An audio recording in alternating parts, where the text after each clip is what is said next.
সাপছড়ির এখানে একটু না দাঁড়ালে নেই, কারণ সবচাইতে সুন্দর ভিউ হচ্ছে এই পাহাড়টা।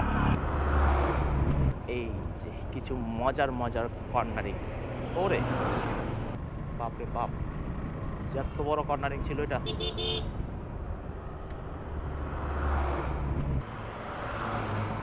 আমরা এখন চলে আসছি পাহাড়ের ভিউতে, অর্থাৎ রাঙ্গামাটি পাহাড়ের ভিউতে চলে আসছি। আঁকাবাঁকা রাস্তা আর সুন্দর সুন্দর পাহাড়ের দৃশ্য, প্রকৃতির সুন্দর এই দৃশ্য উপভোগ করার জন্য আপনাকে রাঙ্গামাটিতে অবশ্যই আসতে হবে। এগুলো ছাড়া তো আসলে এই সৌন্দর্যগুলো উপভোগ করার মতো আর অপশনই নাই।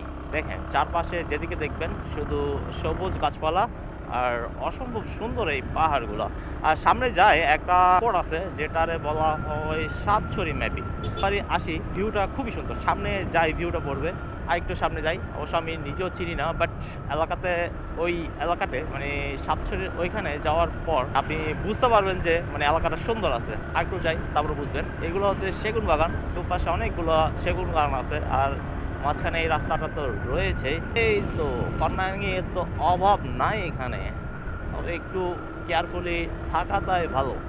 এই টাইমে গাড়িটাও কম আছে আজকে, যার কারণে ফ্রিলি রাইড করা যাচ্ছে। যা আছে সবগুলো বড় গাড়িগুলাই বেশি দেখা যাচ্ছে। ও হো হো হো,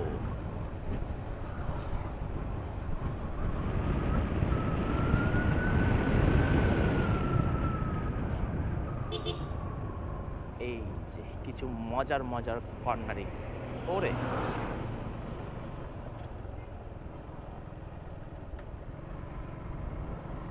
বাপরে বাপ, এত বড় কর্নারিং ছিল এটা।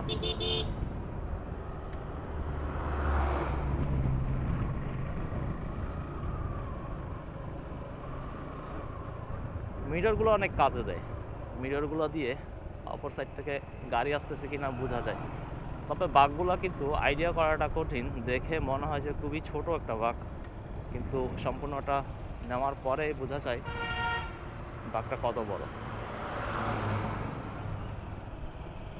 সামনে যাই, সম্ভবত আরেকটা চেকপোস্ট আছে, আর ভিডিও সেজন্য এখানে অফ করতে যাই। সাপছড়ির এখানে একটু না দাঁড়ালে নেই, কারণ সবচাইতে সুন্দর ভিউ হচ্ছে এই পাহাড়টা।